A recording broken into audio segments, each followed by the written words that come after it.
জাতীয় স্মৃতিসৌধের স্থপতি সৈয়দ মাইনুল হোসেন আর নেই, প্রধানমন্ত্রী, রাষ্ট্রপতি ও বিরোধী দলীয় নেত্রীর শোক প্রকাশ। টাঙ্গাইলের একটি ফিলিং স্টেশনে দাঁড়িয়ে থাকা অবস্থায় আগুন লেগে পড়ে গেছে তেলবাহী একটি লরি সহ 60টি গাড়ি।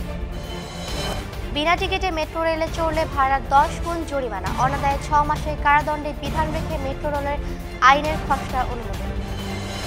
নাইজেরিয়ার উত্তর পূর্বাঞ্চলে পটিসকাম শহরে একটি স্কুলের অ্যাসেম্বলিতে বোমা হামলায় অন্তত 48 জন নিহত। এবং চট্টগ্রাম টেস্ট জয় করে 3-0-তে সিরিজ জিততে চায় বাংলাদেশ। শুনছিলেন প্রধান শিরোনাম। মিলেনিয়াম সংবাদের সঙ্গে আছি আমি সামিনা আহমেদ।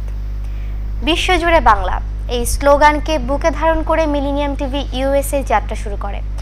বর্ষ পরিক্রমায় আজ প্রথম বর্ষ পূর্তি করছে। 2013 সালের 11 নভেম্বর সারা বিশ্বের বাংলা ভাষাভাষী মানুষের কাছে দেশের সংস্কৃতি তুলে ধরার জন্য মিলেনিয়াম টিভি ইউএসএ সম্প্রচার শুরু করে। প্রতিদিনের সর্বশেষ সংবাদ, নাটক, গান, ম্যাগাজিন অনুষ্ঠান, celebrity show, talk show, Disney show, cooking show, প্রামাণ্যচিত্র এবং চলচ্চিত্র সহ বিনোদনের নানা বিষয় নিয়ে সাজানো হয় এই টিভি অনুষ্ঠানমালা। দিনে দিনে মিলেনিয়াম টিভি ইউএসএ যেমন সমৃদ্ধি পাচ্ছে, তেমনি বিশ্বের লক্ষ লক্ষ দর্শকের কাছে সমাদৃত হচ্ছে। প্রতিনিয়ত প্রযুক্তি ও অনুষ্ঠানমালা উৎকর্ষ সাধন করে সামনে এগিয়ে যাবে মিলেনিয়াম টিভি ইউএসএ, এটাই আজ সকলের প্রত্যাশা। এবার বিস্তারিত। জাতীয় স্মৃতিসৌধ তৈরি হয়েছিল যার নকশায়, সে স্থপতি সৈয়দ মাইনুল হোসেন আর নেই। সোমবার দুপুরে জাতীয় হৃদরোগ ইনস্টিটিউটে চিকিৎসাধীন অবস্থায় তার মৃত্যু হয়। তার বয়স হয়েছিল 62 বছর। হাসপাতালের পরিচালক আবদুল্লাহ আল সাফি মজুমদার বলেন, মাইনুল হোসেন হার্ট অ্যাটাক নিয়ে গতকাল ভর্তি হয়েছিলেন। ওনার রক্তচাপেরও সমস্যা ছিল। আজ বেলা 2:30টায় ওনার মৃত্যু হয়। তার মৃত্যুতে শোক জানিয়েছেন প্রধানমন্ত্রী Sheikh Hasina, speaker Shirin Sharmin Chaudhury, deputy speaker Fazle Rabbi Mia, অর্থমন্ত্রী আবুল মাল আব্দুল মুহিত, চিফ হুইপ আসম ফিরোজ এবং বিএনপি চেয়ারপারসন খালেদা জিয়া। জীবনের শেষ দিনগুলোতে মানসিকভাবেও পুরোপুরি সুস্থ ছিলেন না মাইনুল। প্রচারের আড়ালে একেবারে নিভৃতে একাকী জীবন বেছে নিয়েছিলেন তিনি। স্থপতি ও কবি রবিউল হুসাইন জানান, মাইনুল হোসেনের মরদেহ জাতীয় হৃদরোগ ইনস্টিটিউট থেকে নেওয়া হবে তার শান্তিনগরের বাসায়। রাতে রাখা হবে বারডেম হাসপাতালে হিমঘরে। মুক্তিযুদ্ধের শহীদদের স্মৃতি ধরে রাখতে সরকার সাভারে জাতীয় স্মৃতিসৌধ নির্মাণের পরিকল্পনা নিলে 1978 সালে নকশা আহ্বান করা হয়। জমা পড়া 57টি নকশার মধ্যে বাঙালির স্মৃতির মিনানোর জন্য নির্বাচিত হয় 26 বছরের তরুণ মাইনুল হোসেনের পরিকল্পনা। তার নকশা অনুযায়ী স্মৃতিসৌধের বেদি মূল থেকে উঠে দাঁড়িয়েছে 7টি ত্রিকোণ কলাম, যার মধ্যে সবচেয়ে বড়টি 150 ফুট উঁচু। এই 7টি কলামে বাংলাদেশের মুক্তি সংগ্রামের 7টি পর্যায় সূচিত হয়েছে। আকার আকৃতিতে ভিন্নতা থাকায় এক এক দিক থেকে স্মৃতিসৌধকে দেখায় এক এক রকম। আমার বাবা এই দেশের জন্য অনেক মহান একটা ব্যক্তি ছিলেন। সবাই ওনার জন্য দোয়া করবেন।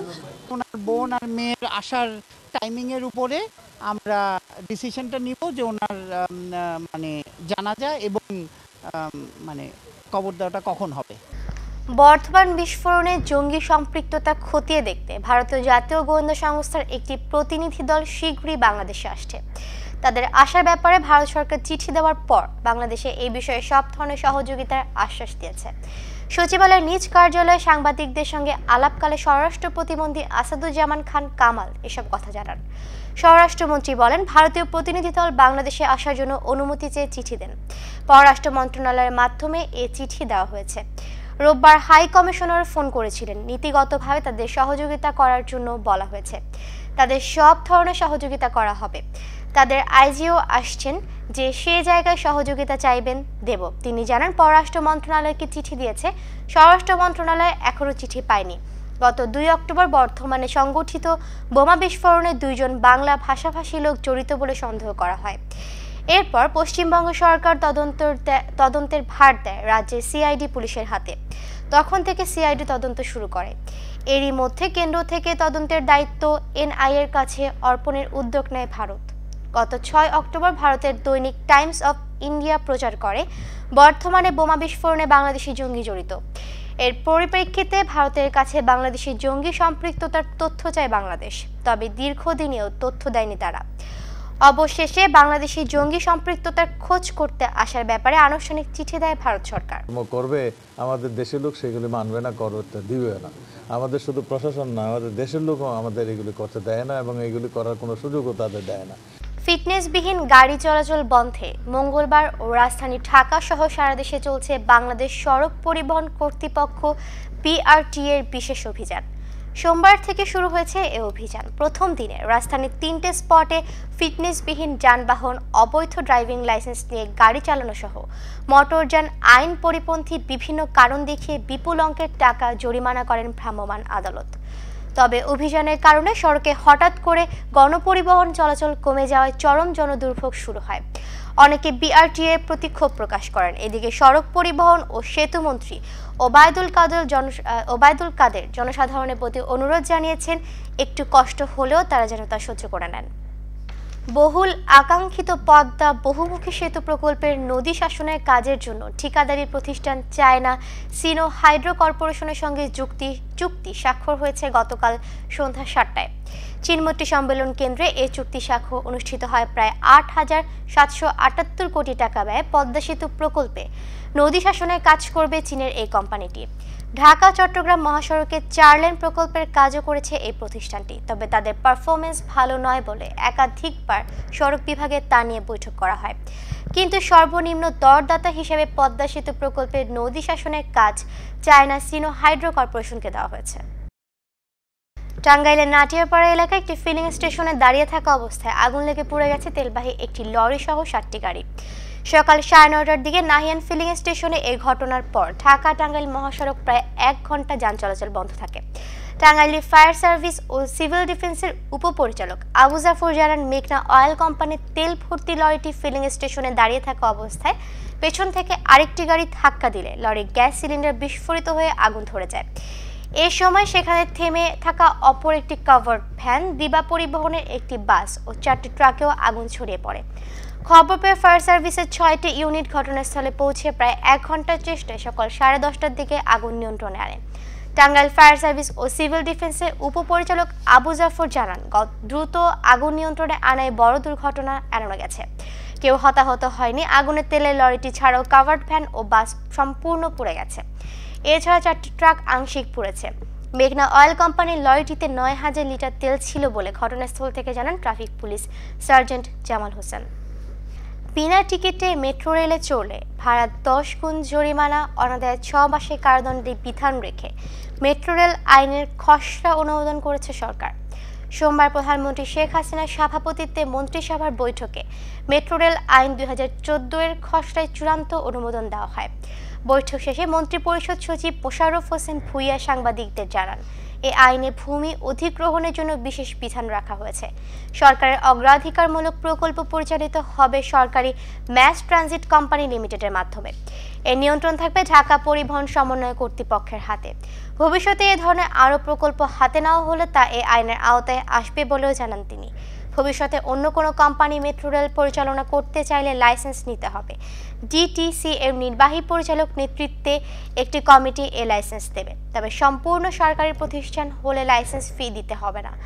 মেট্রো রেল প্রকল্প বাস্তবায়নে প্রায় 22,000 কোটি টাকা লাগবে, যার 16,595 কোটি টাকা দিচ্ছে জাইকা। বাকি 5,390 টাকার যোগান দেবে সরকার।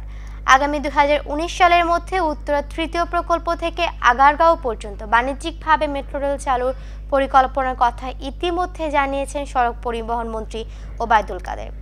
সরকার আশা করেছে রাজধানীর যানজট নিরসন ও পরিবহন সমস্যার সমাধানে এই প্রকল্প বড় ভূমিকা রাখবে।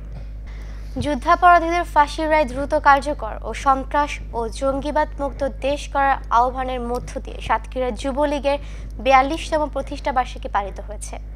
এই উপলক্ষে মঙ্গলবার সকাল 11টায় সাতক্ষীরার র্যালি ও আলোচনা সভা অনুষ্ঠিত হয়েছে।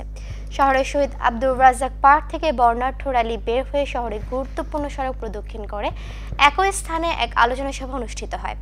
আলোচনা সভায় বক্তব্য রাখেন জেলা আওয়ামী লীগের যুগ্ম সাধারণ সম্পাদক অধ্যাপক আবু আহমেদ, জেলা যুবলীগের সভাপতি আব্দুল মান্নান, সাধারণ সম্পাদক ও সদর উপজেলা পরিষদের চেয়ারম্যান আসাদুজ্জামান বাবু। পরে প্রতিষ্ঠা বার্ষিকী কেক কাটেন যুবলীগ নেতৃবৃন্দ।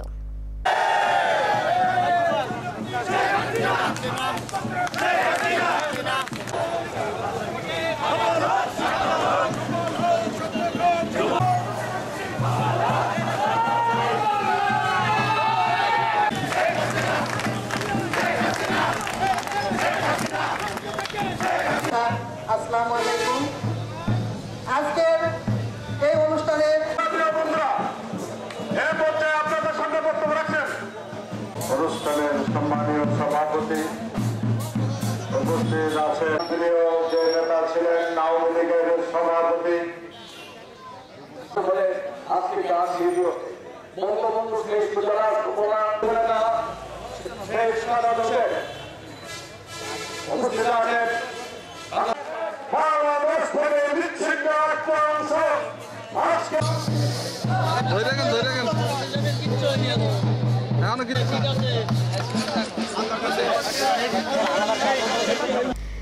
সাভারে পাকিজা প্রিন্টিং অ্যান্ড ডাইং কারখানার বজ্র পরিশোধনাগারে পড়ে গিয়ে বিষাক্ত বজ্রের দম বন্ধ হয়ে ইসমাইল নামের এক শ্রমিক নিহত হয়েছে। নিহত শ্রমিক জামালপুর সদর থানার কৈডোলা গ্রামের নওয়াজ আলীর ছেলে। মঙ্গলবার দুপুরে সাভার পৌর এলাকা মজিদপুর মহল্লার পাকিজা প্রিন্টিং অ্যান্ড ডাইং কারখানায় এই ঘটনা ঘটে।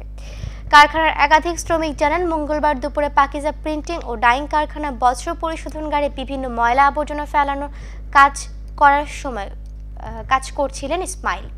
দুপুর 12:30টার দিকে হঠাৎ করে পা পিছলে ওই কারখানার ইটিপি প্ল্যান্টের বিষাক্ত বজ্রের ভেতর পড়ে নিখোঁজ হন। অনেক খোঁজাখুঁজির পর দুপুর 1:30টার দিকে ইটিপি প্ল্যান্টের বিষাক্ত বজ্রের ভেতর তার লাশ ভাসমান অবস্থায় দেখা যায়। খবর পেয়ে আবার ফায়ার সার্ভিসের ডুবুরি দল ঘটনাস্থলে পৌঁছে প্রায় দুপুর 2টার দিকে নিহত মরদেহটি উদ্ধার করে থানায় নিয়ে আসে। লাশ উদ্ধারের পর ইসমাইল হোসেনের পরিবারের সদস্যরা কান্নায় ভেঙে পড়ে। এর আগে ইসমাইল হোসেনের নিখোঁজের খবরে তার পরিবারের সদস্যরা বিক্ষুব্ধ হয়ে ওঠে।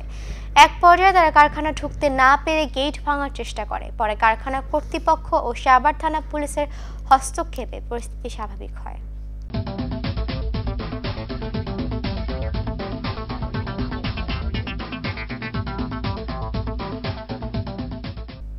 এবারে মিলেনিয়াম আন্তর্জাতিক সংবাদ। নাইজেরিয়ার উত্তর পূর্বাঞ্চলে পটিসকাম শহরে একটি স্কুলের অ্যাসেম্বলিতে বোমা হামলায় অন্তত 48 জন নিহত হয়েছে। হাসপাতালের একজন কর্মকর্তা এই কথা বলেছেন। ইয়োবে রাজ্যের এই হামলার দায় তাৎক্ষণিকভাবে কেউ স্বীকার করেনি। পটিসকামে গভর্নমেন্ট সায়েন্স সেকেন্ডারি স্কুল এর এক শিক্ষক মরিয়ম ইব্রাহিম রয়টার্সকে বলেন, তিনি স্কুলে পৌঁছানোর সময়টিতে বোমা হামলা হয়। স্কুলের ছাত্রছাত্রীরা তখন সকালে অ্যাসেম্বলিতে ছিল। পটিসকামের অধিবাসী আলিউ আবু বকর বলেছেন, তিনি তার 2 ছেলেকে কাছাকাছি একটি ইসলামিক কলেজে নামিয়ে দেওয়ার সময় বিস্ফোরণের শব্দ শোনেন। তিনি বলেন, আমার এক ছেলে পড়ে যায়, আমি তাকে টেনে নিয়ে চলে আসি এবং বাড়ি ফিরে যাই। পটিসকামের জেনারেল হাসপাতালে 35টি লাশ পৌঁছার কথা জানিয়েছেন কর্মকর্তারা। গুরুতর আহত আরও অনেকেই আছেন এবং মৃতের সংখ্যা আরও বাড়তে পারে বলে জানান তারা।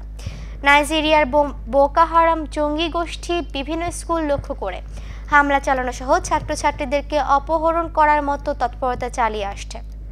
তাদের জঙ্গি হামলায় এ পর্যন্ত হাজার হাজার মানুষ নিহত হয়েছে। ইসরায়েলের তেল আবিব ও অবরুদ্ধ পশ্চিম তীর ছুরিকাঘাতে এক ইসরায়েলি পুলিশ ও এক মহিলা নিহত হয়েছে। এই ঘটনায় আহত হয়েছে বেশ কয়েকজন।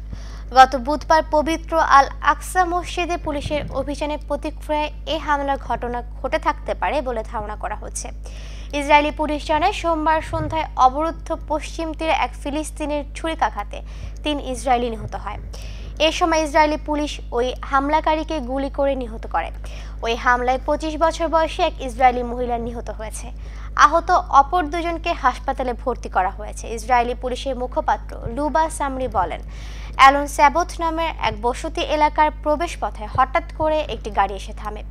এরপরে গাড়ি চালক বের হয়ে সেখানে দাঁড়ানো 3 ইসরায়েলিকে ছুরিকাঘাতে আহত করে। এর আগে সোমবার সকালে তেল আবিবের ট্রেন স্টেশনের নিকটে এক ফিলিস্তিনি ছুরিকাঘাতে এক ইসরায়েলি পুলিশ গুরুতর আহত হয়। পরে হাসপাতালে চিকিৎসাধীন অবস্থায় ওই সেনা মারা যায়। ইসরায়েলি পুলিশের মুখপাত্র মিকি রফসেনফিল্ড জানান, তেল আবিবের সেনা আক্রমণকারী ফিলিস্তিনকে আটক করা হয়েছে। সে অবরুদ্ধ পশ্চিম তীরের নাবলুস শহরের বাসিন্দা। কলকাতার সল্ট লেকের জাতীয় ভারতীয় তদন্ত সংস্থা এনআইএ এর এক অস্থায়ী ক্যাম্পের সামনে বিস্ফোরণের ঘটনা ঘটেছে। ঘটনাস্থলের পাশেই রয়েছে ভারতের কেন্দ্রীয় আধা সামরিক বাহিনী সিআরপিএফ ক্যাম্প। সোমবার সন্ধ্যায় ওই ক্যাম্পের সামনে বিস্ফোরণের বিকট শব্দ শোনা যায়। ঘটনার খবর পেয়ে তাৎক্ষণিকভাবে ঘটনাস্থলে পৌঁছান বিধাননগর কমিশনারেট ডিসিডিডি কঙ্কন প্রসাদ বারোই ওসিপি। তবে পুলিশ প্রাথমিকভাবে ধারণা করেছে এটা বাজির শব্দ। এদিকে এই ঘটনাকে কেন্দ্র করে ঘটনাস্থল ও আশপাশ এলাকা চাঞ্চল্য সৃষ্টি হয়েছে, কারণ সিআরপিএফ এর ওই ক্যাম্পেই রয়েছে খাগড়াগড় কাণ্ডের অভিযুক্ত জঙ্গিরা। এমনকি বর্তমান বিস্ফোরণের মূল হোতাকে রাখা হয়েছে ওই ক্যাম্পে। সে কারণেই কি বিস্ফোরণ ঘটানো হয়েছে কিনা এই প্রশ্নের উত্তর খুঁজতে তদন্ত শুরু করেছেন গোয়েন্দারা।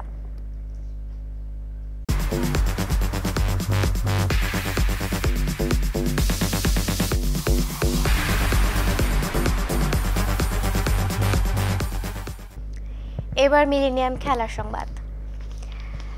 চট্টগ্রাম টেস্ট জয় করে 3-0-তে সিরিজ জিততে চায় বাংলাদেশ।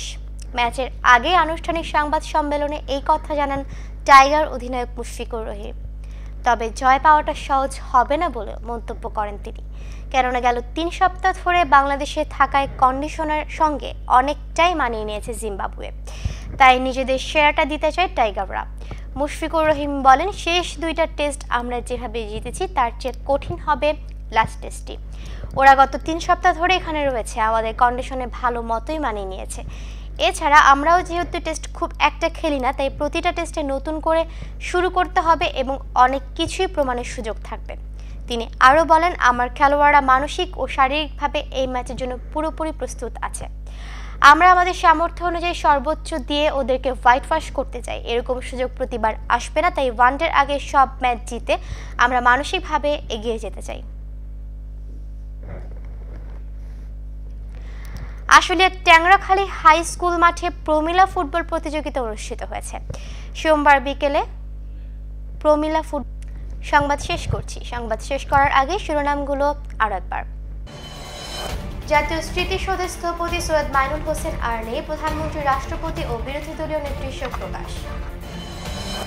টাঙ্গাইলের একটি ফিলিং স্টেশনে দাঁড়িয়ে থাকা অবস্থায় আগুন লেগে পুড়ে গেছে তেলবাহী একটি লরি সহ 7টি গাড়ি। বিনা টিকিটে মেট্রো রেলে চড়লে ভাড়া 10 গুণ জরিমানা, অনাদায়ে 6 মাসের কারাদণ্ডের বিধান রেখে মেট্রো রেলের আইনের খসড়া অনুমোদন। নাইজেরিয়ার উত্তর পূর্বাঞ্চলে পটিসকাম শহরে একটি স্কুলের অ্যাসেম্বলিতে বোমা হামলায় অন্তত 48 জন নিহত। এবং চট্টগ্রাম টেস্ট জয় করে 3-0-তে সিরিজ জিততে চায় বাংলাদেশ। এই ছিল মিলেনিয়াম সংবাদে। যে কোনো খবর পেতে লগ ইন করুন millenniumtv.net-এ। বর্ষপূর্তির বিশেষ আয়োজনে সঙ্গেই থাকুন মিলেনিয়ামের।